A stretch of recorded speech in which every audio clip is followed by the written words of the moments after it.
Welcome back again to 80 Acres. Today we had HVAC was here and I think finished up, or 99% finished up. Plumbing was here and same thing, finished up or 99% finished up. So we're gonna go check out what they did, see what they did do, see what they didn't do, see what's left. And we're getting so close to being able to move into this. It's just going to be a sigh of relief when all this stuff is done. So first thing I notice is a lot of footprints around the air conditioner. I asked them, oh, like how did it go with the air conditioning unit? I said, how did the lines work? Because Wayne was, worried about his power being in the way for them to run their lines in. So he tried to tuck it all out of the way nice. And they said, oh yeah. They said, oh yeah, no, we had that all done, like last time we were here in the spring, early spring. We had all that was done and ready to go and whatever. But I know that it wasn't, so I see they got that done today, which is good.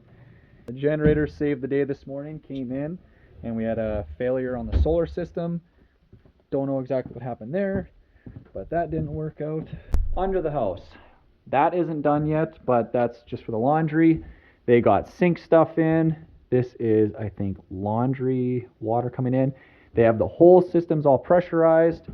I got a big old delivery of water. See how that filled it right up? They got venting fit around there because that had to be moved. Supposedly, we have toilets that work now, which is like, I've always heard people say that that's kind of like that exciting moment is when you actually go to the bathroom in your house and it's like, it's now home, it's a house. Sounds stupid, but hey. Outhouse has been working great, but running water, big plus. In other news, we have hot waters all hooked up. We have a hot water circulation pump hooked up. So this can sense the temperature of the water and will pump hot water upstairs to the bathroom. I'll show you inside. And it circulates it back and around, so that way you get kind of instant hot water.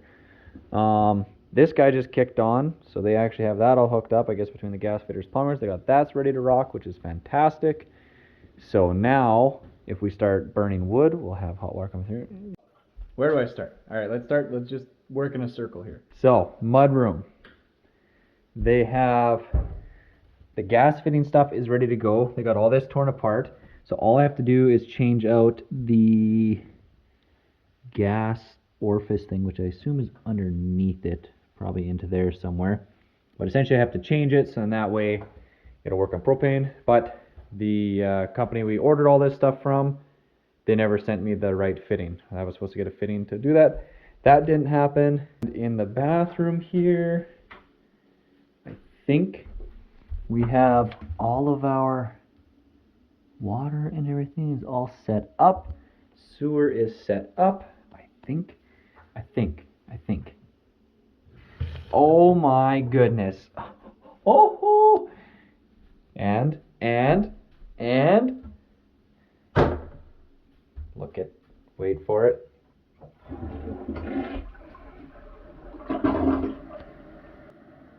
Yes. I guess the dishwasher they slid in place. So I think, ooh, I don't know how that opens, but water run into that. This guy has water run to it. So we got hot and cold. We got this is a fancy sprayer tap thing that I've never knew existed. Look at this thing. You can like, oh what? You can turn it off and on. Look at that. Move it around. Wash the whole sink out. Boom. Oh, don't want to waste water. I gotta haul that stuff now. All right, I'll have to fix that with the camera down. This is on. I don't.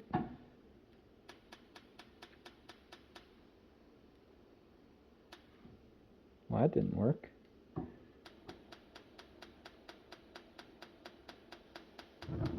Oh, there we go. We can cook now. For our hood vent, so the pipe going up. So the HVAC guy says that that's not normally something that he does. He said that usually whoever does the installation of the appliances, they get that flex tube that goes up and around. And in terms of our placement being, over and out, he said that he just put it where we told him to. I'm pretty sure we had it marked out where it's supposed to be, but he said, she said. So that's something on my list to do now. got in all of our vents everywhere. Pretty sure everywhere. Yeah, he's got vents. Boom, look at that. Our fancy frickin' taps. Look how fancy these things are. Okay. I'm not really one for like caring about fancy stuff. I just like better quality so it lasts a long time. I don't want to buy things twice. I want to buy something good once and have it for a long time. So these are Moen. Good brand, American Standard, pretty good brand. We got all that from Canadian Tire on sale. It was like whatever, 60 to 80% off or something ridiculous. So, and I mean they're nice high ones, which is what I wanted. So you have lots of room. They're like extra high. But yeah, that's nice. Wow, I don't think I've ever had a tap that actually like feels solid. Oh, that might be a problem. Wait, is it locked? Oh, okay. Slight panic there for a second. Oh yeah. Oh baby. Oh baby. This one, this will be my throne forever. The guy that was actually here and doing all the plumbing stuff, he called me when he was done, and he said that he double, triple, quadruple checked everything. There was no leaks, but he's all paranoid that maybe there would be a leak. Not that he's ever had a leak ever, but he just figured with our project, the way it's gone and how everything is gone, sure thing, our place will be the one that he ever has that actually has a hose break or a line or something, and then we come here and it's shot water all over the place. So fingers crossed that he's not right. Tegan's working on some more trims up here. More grates in. Upstairs. Oh, look at that. So upstairs just has standard shower fixtures, same type of a tap thing. That I think is just like Delta something, just nothing crazy. Another bathroom, nothing crazy. Same sink up here as down there. And then this one though, this is the one that has that crossover recirculation thing. So pretty much it's taking cold water in, and then it bypasses the cold water somehow, circles it back to with the hot water, and it just keeps it warm somehow. Not entirely sure. I mean, you can, in theory, when you go for hot water, yeah, like it's already warm. Like right here, it's warm already. Not hot, but warm. Which then the theory is that's where the crossover goes. So that water, you know, the pipe is kind of coming up to there. So the shower, same thing, shouldn't take too long to heat up. Our neighbor there, Todd, who did all the stonework for us, because he does like, he used to do home reno stuff. He's changing over to just doing stone and tile work because, you know, he's getting old or whatever, and that's, I think, is what he just really enjoys doing compared to, you know, swinging hammer and other stuff, which now I see what goes into it. Yeah, I could see how there's just a lot of satisfaction of just getting stone to look perfect like he does. So I get it, but he's making an exception. He is going to get, you know, the trims that Tegan's been working on, get them cut, put them in. Tegan's uncle, I think, is coming sometime soon, getting the doors in. Yeah, and then we just have basically doors and trims and other odds and ends and stuff like that, and then we're moving in. There are two grates up top, so that's good. Oh, I should check the one. I checked the one downstairs. The one downstairs, he said, was not great. The way that the, I mean, of course, the HVAC guy blames the drywall guy blames the HVAC guy because this vent here, yeah, that'll have to be fixed. So basically the HVAC, the vent was put in all messed up. It was just jammed in there and screwed. So the drywall guy just cut it out. But then now I guess they fixed it, which leaves a big gap there. So I'll have to get a little piece of drywall put in there and patched.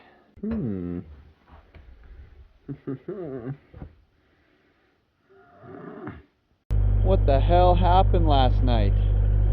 It was so nice. Oh my goodness. I got like almost 6 to 8 inches of snow here today. Oh no.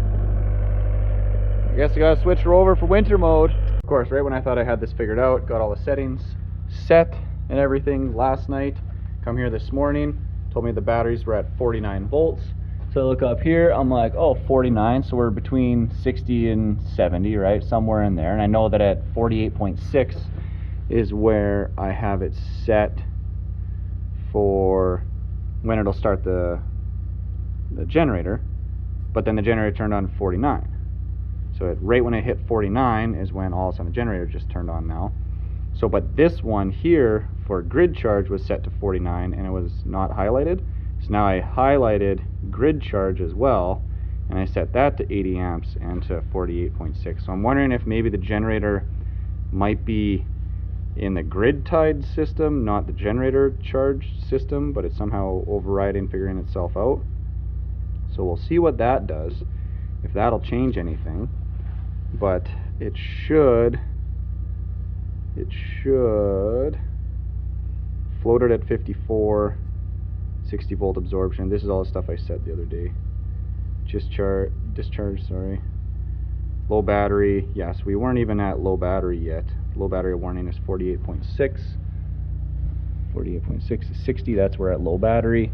And then our total shutdown is at 48.2. 48.2 is when we hit 50%, so if something really bad happens. And then the restart, so once it'll charge itself back up, it'll restart the whole system once we hit 49.2 volts, which 49.2 is back when we're up to 70. I don't know what the hell is going on. On a more positive note, the solar panel racking isn't sagging with all this wet, heavy snow on it now that they got those braces in. So that's good news. I'm gonna be honest with you guys, this sucks. Just the solar panels, the snow just sticks to them for some reason. Like, I don't know if I got to put some type of like a Rain-X or something on it to get the snow to slide off easier. But as they sit, like where the sun is kind of getting on them, they're just starting to melt off. But I spent probably a half hour with my, you know, kind of squeegee stick thing there, and it's by no means as good as I'd like it to be, but I just don't have time. I gotta keep moving today, so I'm gonna leave it as is. It's like +1 right now, so it should melt. What we're worried about is when we get into like real cold weather and we have wet, sticky snow, or then say it snows like this, then it freezes, goes down to even -10, right? This snow all set up solid, and I don't know if I would ever get it off of there. So I'm thinking at some point we have to tilt these panels way steeper to try and get them to slide the snow off a little bit more. Because I think even if we could get it so that the top would have the snow slide off, then at least the little bit of sun it would get would just help the rest of it slide off. Maybe. But we're learning. I think it's going to be many, many years of learning at this property before we actually figure out how to live here somewhat comfortably. But by the looks of it, it's seeming like any day it snows, I'm going to be getting up at probably, I would think, 5 a.m. Get up at 5 a.m. That gives me time to get up, get ready for work, you know, clean the panels off, get the wood boiler fired up and running. But I guess if we're in the next week or so, or a couple weeks, then we're gonna find out really fast what we need to do to be able to live here. But I mean, like, it's just so beautiful though. Woo. Or if the utility company wasn't going to be so insanely priced and I could have just got regular power, which is what we wanted, we wouldn't have to worry. But since it was going to be so expensive to do that, now we're just out of luck.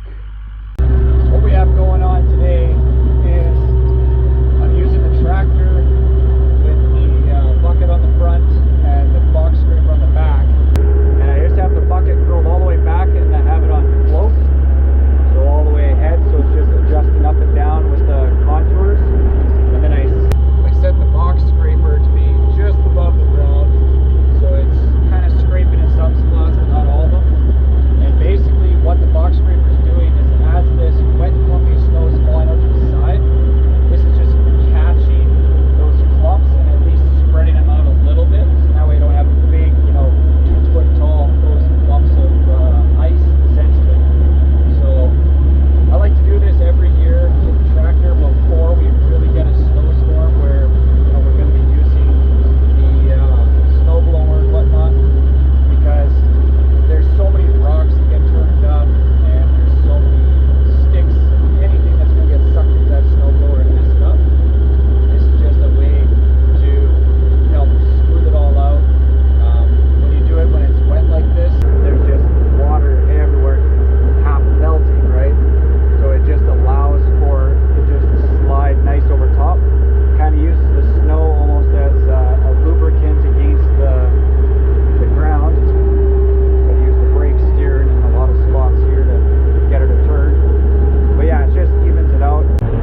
it's gonna be wet and whatever, but hey, it's what I got. I spent almost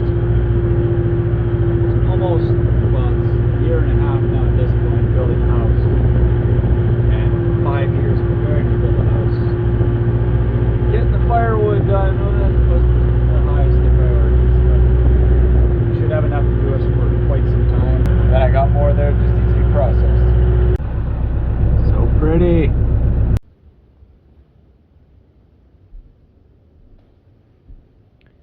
First fire of the year. Called the insurance company, asked if we could start using the boiler. Of course not. So had to send in drawings of where it's located, how close it is to everything, pictures of the unit, pictures of the doors of the unit for some reason, pictures of the plaque that shows exactly what make and model it is, serial number, all that kind of good stuff.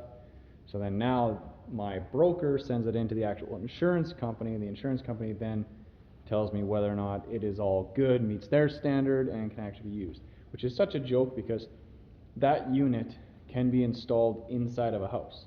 Like, instead of this, I could have had that boiler sitting right here with the chimney going up, and that totally meets all the fire codes and everything. But this is insurance stuff, and insurance is way more ridiculous when it comes to anything that has flames than, you know, fire safety stuff even, which is just insane. You would think if there was that much of a concern, it would be a fire safety concern too, as well as a having to pay people out for burning their house down concern. But nothing in this world makes sense. Well, yet again, working too hard to take videos.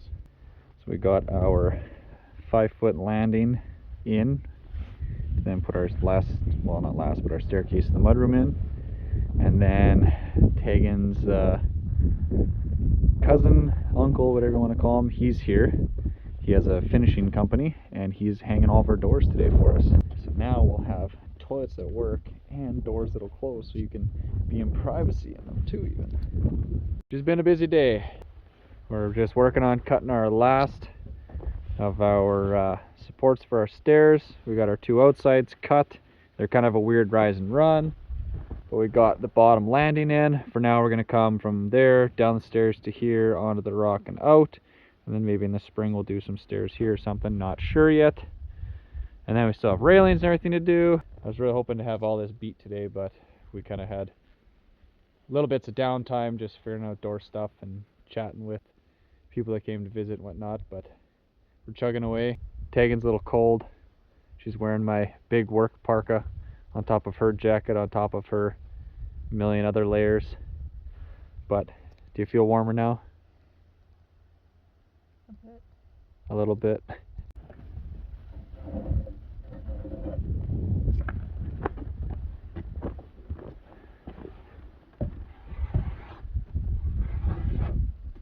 Almost forgot. All done.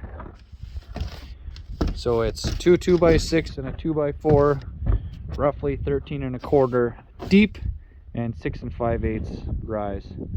So it seems kind of goofy offset, but that's essentially we're tucked up as far this way as we can. So this matches the other side of the house at the back door. That same kind of offset, which then that's a 6-foot deck. This is a 5-foot deck, and they're 4'3" stairs, because by the time we put a 3.5 inch post on here, we still want to have enough room that you can like carry bins of stuff up and down nice and easy, and groceries and whatnot. So yeah, then we have to basically tag another pole off of there to there, or a post, run down here, finish that off, and then one little one there or something, but nothing too crazy. Up here we have the doors hung. So Tegan's uncle, cousin, whatever you want to call him, essentially Tegan's dad's cousin's husband, but old enough to be Tegan's aunt. So he got the doors in and hung. Like I was saying, he's got a finishing company. Like, look at how perfect. Like a laser the whole way down. Absolutely beautiful. So fantastic. And I mean, he's done a million billion of these, and I warned him that the openings are absolutely horrendous. and that he'd have all kinds of problems with them. And sure enough, he did. Yeah, he fought with them, and he got all but the really big ones, or the ones where we have to increase the size of the jamb for the 2x6 walls. So he actually took those ones home with him, and he's going to extend them and then come back in a week or two, get those ones in. Help with sound. Hello? Yeah, they definitely dampen a lot of the sound. Yeah. Which is pretty good. One step forward, 2 steps back has been kind of the theme of this whole build. So winter season now, which, I mean, it's October, but essentially winter already here. And we're still finding that our indoor fireplace is super difficult to get to light, stay lit, and actually produce like nice heat. So yesterday we had it running, and we could see on the thermostats that we boosted the temperature from 18, which is what the gas furnace is set at, up to 20, 21, which is, you know, room temperature, which is good, but it was only -4 outside.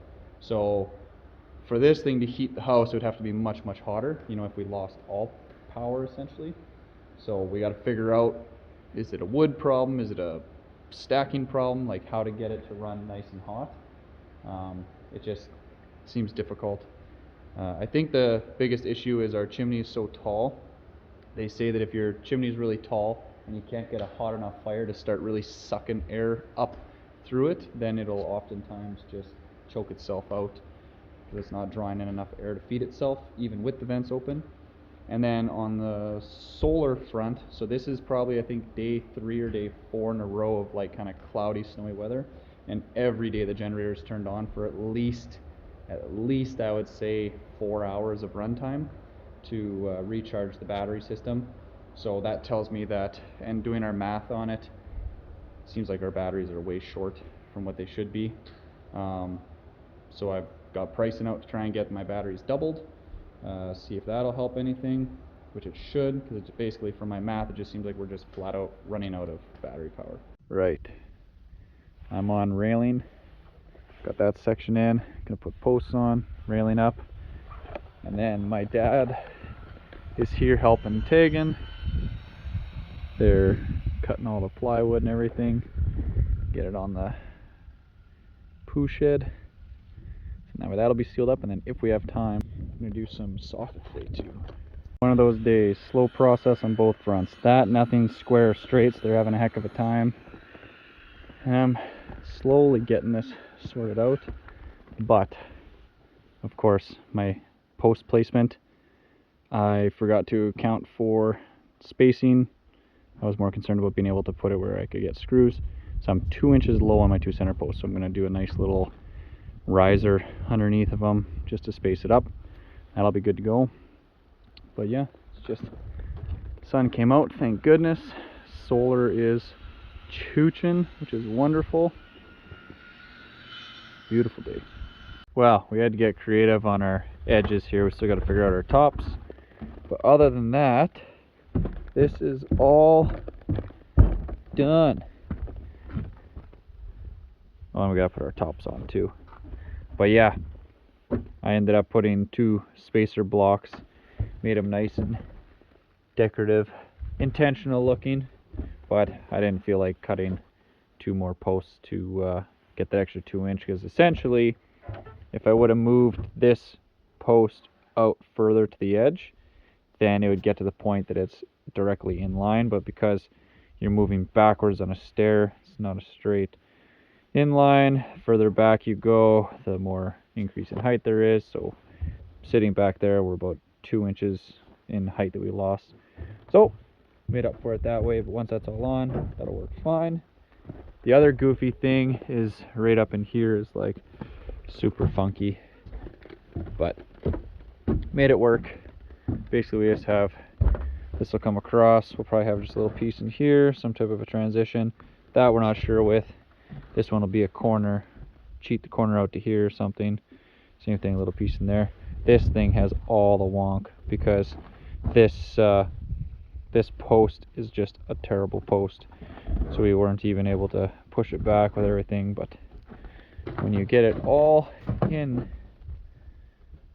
and you put your top on, you never know. So it seems to me that it basically takes an entire day of running the fire to get it to the point that it's producing lots of heat. So we come inside now, and this one's reading 26, this one's reading 25. It's hot in here.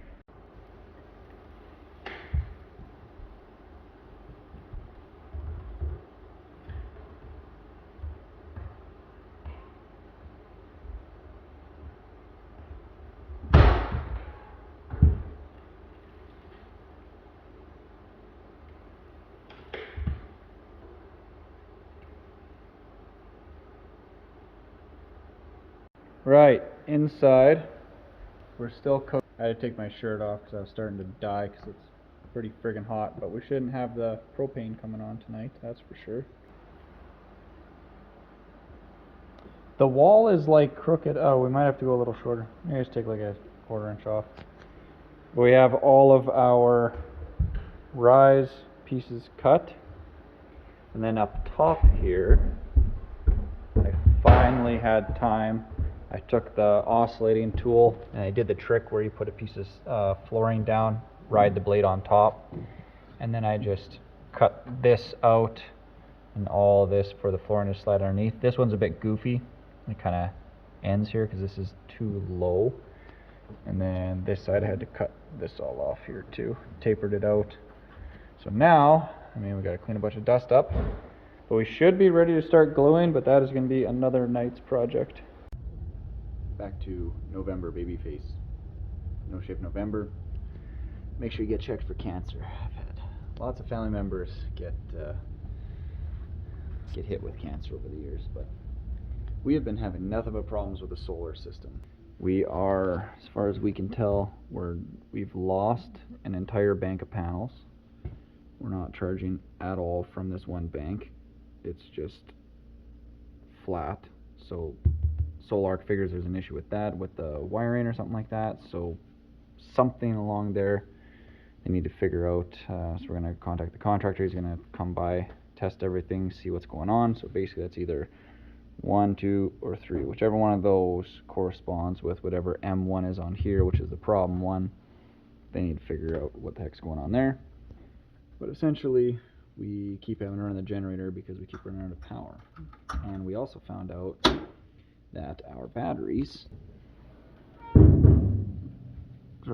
say that they're 533. We have one here that says it's 460. Turns out they're all 460. Because these are actually made by Rolls, which is in Nova Scotia, Canada, and they're just rebranded as Stark. And Stark Energy lies about what the amp hour rate is on them, and even at that 460 amp hour, that is assuming that it is you know, the 100 amp hour or 100 hour rate is what they call that. So I don't know exactly what that means, but basically it's probably even less than 460, but I've now updated all of the information on there, so that should be running nice, other than we're down a whole bank of panels too.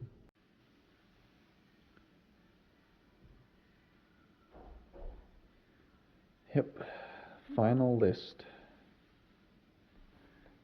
Tegan's up top working on staining some trims. I got the fire roaring again. Messed up my foot on siding I tripped on. I can't really put weight on it, shooting blood. I'll survive. Rush is on, running the midnight shift. Got all the railings finished. So that should mean that all of our decks are done. Every single one of them. Other than, I shouldn't say that. We still got the sketchy ramp that has to go, we know. Tegan's a little cold inside. Looks like an Eskimo. So in the theme of the sewer tank, where we're just using as much old garbage materials as we can, we're using leftover pieces of soffit from the house, and Tegan's marking them. Production line here. Offcuts from them. Tegan marks it. I put it here, cut it. I'm just ripping them with the grinder. Not too worried. It's just for the sewer tank. I'm just slicing them. 11 1/4 ish is our magic number. hopefully we can hammer these out tonight, and then tomorrow is Saturday. We're going to try and get it all the way around, and if we have time, we're also going to do fascia. So tonight's adventure, we're going to start on PL Premium our boards, so our flooring onto our stairs. We're going to start by doing all the vertical ones, your rises. So essentially what we see online is you just do some nice zigzags, and then you just dot in between all your zigzags, and you stick it in, and then splat, hold it, maybe pull it away a bit, and stick it back in again, and that's supposed to do it. You have to just press the heck out of it to get it flat. So we're gonna do it. Hopefully it works. Right. Splooge on some zigzags, dab in between, flip it up, stick it. Looks like flooring on stairs. Pretty straightforward. We're just using the air compressor to blow all the junk out before we tip it up. Well, actually, before we even put the glue on. Keep her nice and clean, keep it nice and straight. These are, I think, the easy ones. The ones that go in here, it's going to be a thin piece that we have to rip down and a full piece. So you have to hold those together, have it glued, and then stick it in. That'll be fun. This one's a faulty one, hey? It's got a big, long... It's one of the ones that's got a longer tongue on it or whatever. Good thing we don't need the joints. No, not on these ones. Guess if you really planned ahead, you would just keep all your duds for this. Broken edges.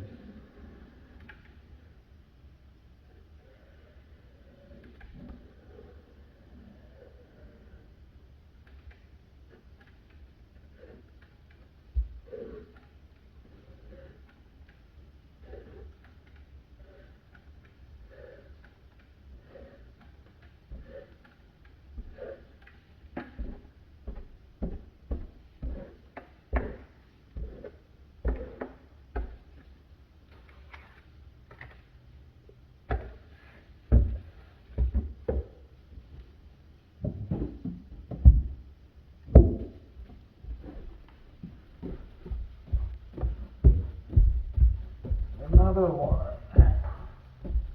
Guess we never checked if we had like the same pattern on every single one.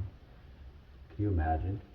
When I cut them, I cut different ones, different places.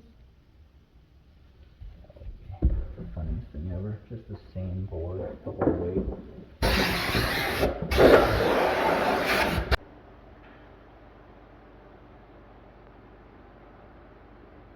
If you get the right angle here, it looks like the stairs are done.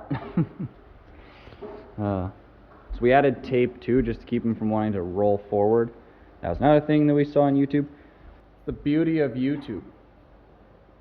We've never done this before. We had no idea how to do it. Looked up a bunch of YouTube videos, a bunch came up. Just did what they said. Guess we'll see. Seems like they know what they're talking about. Pretty reputable YouTube channels for that, so I don't know.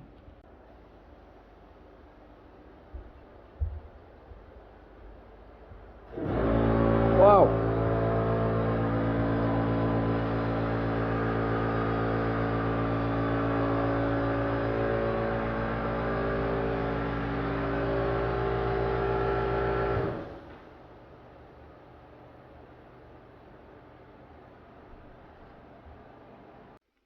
So, had some extra time tonight, so I decided I would slap up our temporary railing. So this is like a construction railing. It's actually a pretty nice construction railing if I say so myself. And yeah, basically it's just put in place where it can be taken out relatively easily, and that way next spring we can get the ramp ripped out, put in the last set of stairs and landings and whatnot. But this should allow us to get occupancy so we can move in, and that'll be perfect. Okay, Saturday, November 4th. We have a big ice storm coming tomorrow, so we're gonna hammer out all of our remaining pieces of trim, rip them in half, and take and stain them, so I'll be ready for Todd for getting them nailed up, hopefully starting this next coming week. And yeah, here's to hoping that they're wrong and we don't get all that rain and snow.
Pro tip for IKEA stuff here for doing the panels on the IKEA cabinets.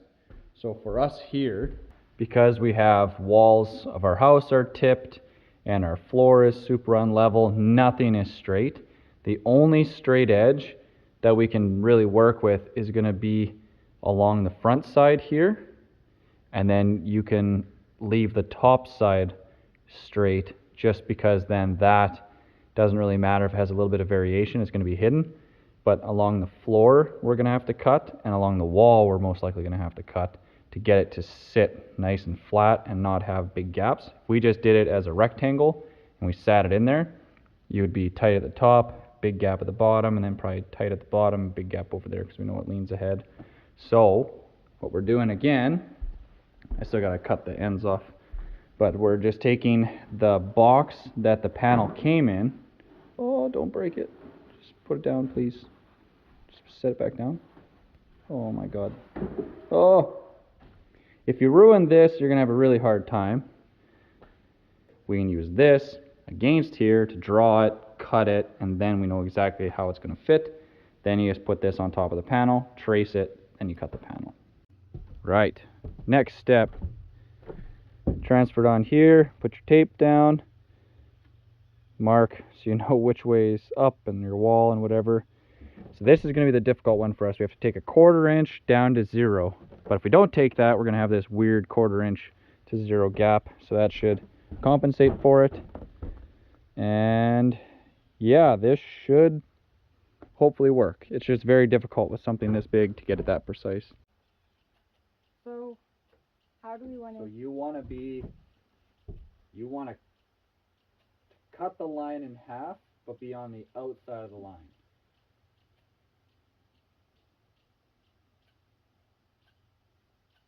So you want the blade. Could it just be like a blade running? The blade is going to be on running on the left-hand side of that line. Yeah. So you Okay. want Yeah. the Yeah. you want the right-hand side of the blade To cut the to middle. be cutting the center of that line, because the center Dad ends center it. of that line is exactly that dividing line. That's how I always mark my stuff. So the blade needs to be on the outside of the line, which is going to make this one even harder, because that's, you know, once you get to here, you're only one blade width, and then you're less than a blade width, which is like I think you can do that yourself. super hard. Well, hopefully. Maybe my dad can help me.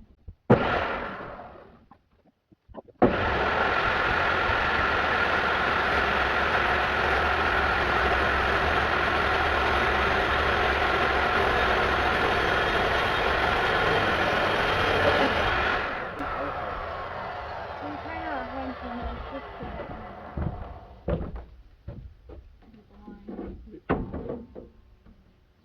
Very close. We're like So half a line out, which is like a 16th. So probably the cabinet varies like that much anyway. But yeah, you can see. There. Come on, focus. Focus. So you see how it's got all that different type of wood in there? So as you're cutting through, like some of this dark stuff, the light colored stuff, brown, it all cuts different. It's super inconsistent. So you can feel it, and some of the chunks are bigger, like that one, some are smaller. So as you push it through, you can feel it kind of slow down, and then it'll cut faster, and then it cuts through. And so it's not the easiest stuff, but it is relatively strong. I mean, strong as a cabinet can be.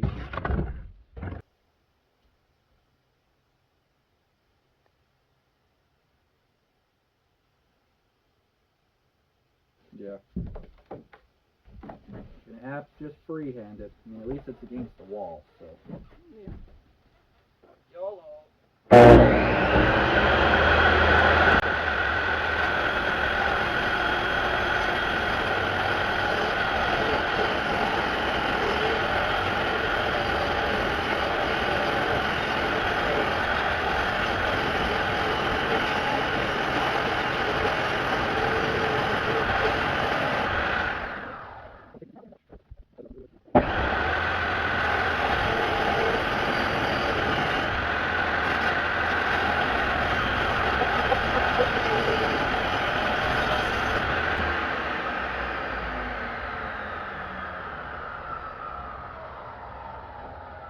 Right, trying our hand at Sqft here. First for everything. I mean, I've done it before, just not on our own, and we're just kind of winging it. So, see what it looks like. Right, yet again, working harder than we are getting our videos done. So, by no means perfect, but at this point, we're kind of racing the weather. We know it's coming tomorrow. We got dinner tonight that we got to get to. Got to get things done. Oh yeah, Wayne got our little light on here that's gonna light up when the sewer tank is full now, so that's good. A buck that's just cruising through here. He doesn't care at all. That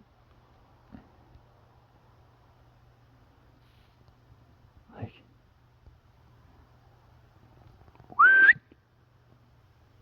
he is on a mission. The rut is on. And there we have it. Soffit and fascia on the poo shed.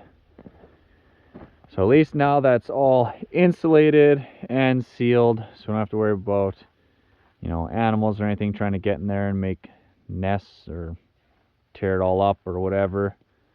And should keep everything nice and warm.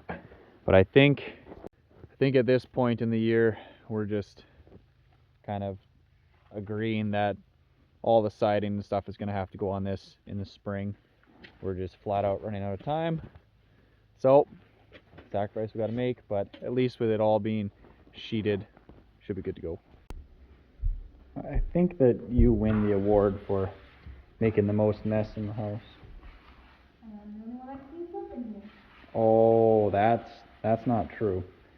I just clean up things that you don't even notice that I clean up because I'm so fast. So, got a second 90 here. Now we have to try and, well, you can see, we have to go over, back against the wall, and then down and out. So I can't get this any further back to then get it shot through there, so we're trying. Holy crap, I did it. Oh my goodness. This is just the most, like, it goes up and over, around, and turns, and it does like, it has to do a 90, but then it has to do like a, whatever, 45 and 45 and 45 and a 22 and a half, and then, oh my Lanta. And that's a stupid design too. Like, this plug has to be back here, so like that's gotta somehow plug in over there now, which is just, I don't like it, but what are you gonna do?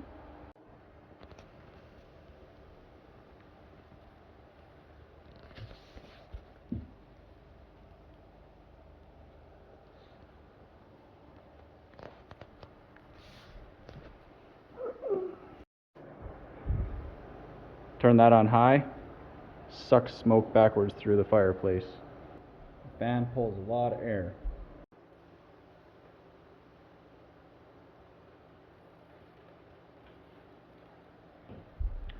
So we're taping as many of the spinny joint things as we can, as much as we can, because when we turn the fan on, you could just feel the air flying out of it, which means that when the wind comes the other way through the dampener, it'll just be blowing into the house like that. So there's a lot of different ways that people argue that these should be installed. A lot of people say they should go into the wall, down, and then out, so that way you don't get condensation and stuff. But supposedly if you go down and whatever, then you'll get condensation down low, can't escape unless you're like, you know, do it plumbing style, I guess, or something. So most manufacturers and most areas for code recommend going up and straight out like this, but then you're going to have more cold air coming in, less efficient in that sense.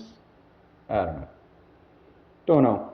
But what we do know from seeing the smoke getting sucked through is our house is very airtight, because it's sucking more air through the fireplace through than, like, you know, windows and doors and stuff like that. So that's good to know. We did it. We got it on. Are you going to do the honors, Tegan? You're going to rip the blue plastic off? Come on, do it. Do it for the gram. The satisfying peel.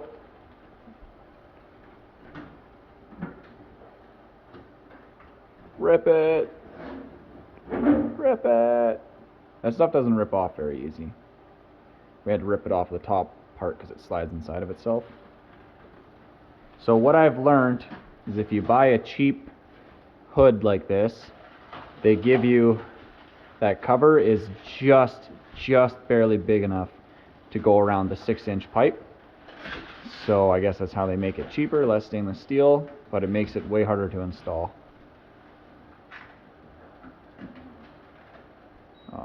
Oh, it's on.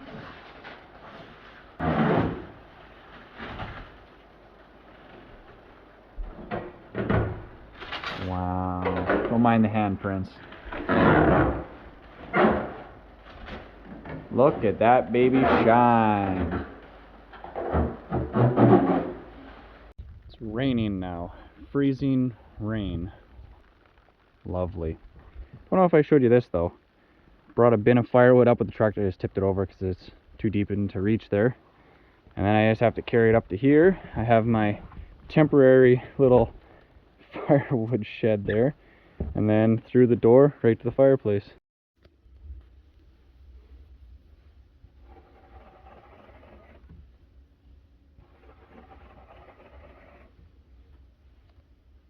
Like it never happened. Well, we have some trims up.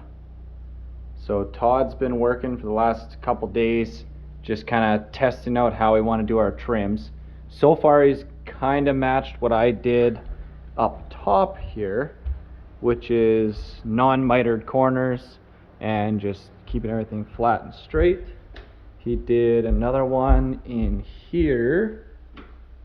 Ta-da! So he's kind of starting with the ones that are, you know, people aren't going to really be looking at too much. But the issue that we're having is he has to add spacers to make this sit flat with the actual drywall, because the windows are installed so crooked. They are installed like tipped forward or backwards, left or right. Like this one here, you can see is probably 3/8 of an inch in, and then over here it's about 1/8 of an inch past the drywall, and then, you know, down here it's almost 1/2 an inch in. So that's an issue. And then also the jambs, I guess when the windows were installed, we can even see here how this one is actually flexing out. So when they were installing these windows, they didn't add shims the entire way. I guess what you're supposed to do with these PVC frames is you're supposed to shim them on the inside and outside, or use long shims so they go right through. That didn't happen. They're only shimmed from the outside, so all these distorted so badly, and then they were nailed in place and everything. So he's trying to shim them out now, which is hard because all the foam is done. and he's going to try and get them up nice and square, straight, plumb. He's the man for the job, though. He has done trims pretty much almost his whole life. He's been trimming out houses and whatnot. So getting them, he's got the best shot of anyone to get these to fit and look nice. And he says that of all the houses that he's ever done, he said this is by far the worst windows or worst window installation that he's ever seen. So that's unfortunate, but he's always up for a challenge, so I know he'll get it. So still messing around with the settings on this. It's still kicking on the generator when we don't think it should be. So I've now switched it back to percentage. So I have updated my changes again for November 8th. On the 1st I changed these settings, now I changed these settings. So I'm keeping track, so then at least I'll know what the hell I changed and why. I also saw this, I never noticed before. Wired by Dad's Economy Electric. That's too funny. Wayne wired everything for us, other than the solar stuff, but that's funny. Put his sticker on there. I'm losing track of how many hours I've spent trying to get this solar system dialed in. So, we have figured out more settings. We've looked back through, we've double, triple checked. We found a couple more little things that I've updated. Because the thing is, you have the manual for the actual inverter system that has recommendations, but sometimes it tells you to, refer to your batteries. The batteries, I'm looking up manuals for a different company's batteries because these batteries are just no-name versions of those batteries. So I'm using all of their specs, but then even on their spec sheet, they have two different manuals. One is a generic manual that covers all of their AGM batteries. And then they have another manual that's specific for this AGM battery. So I have to take that, and then because we run in series and parallel to get 6-volt batteries to be in a 48-volt system, and then it doubles the amp hour, that makes things complicated too. So going through the settings a million times over. So I've added, that's today, November 10th, right? So that's just every day I've adjusted it. So you can see today I changed a whole bunch of them because I found out more really good information. Basically, I'm just Googling a billion different things.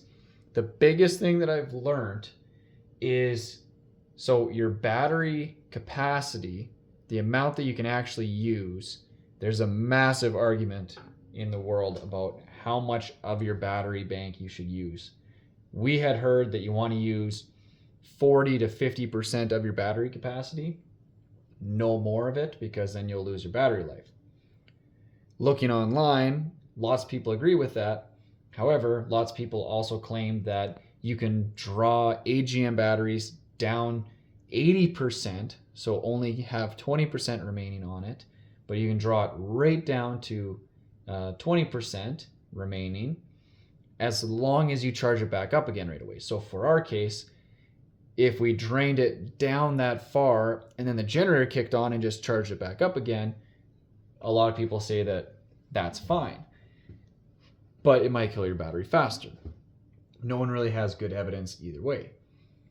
The other thing to consider is it reduces the number of cycles the battery can do.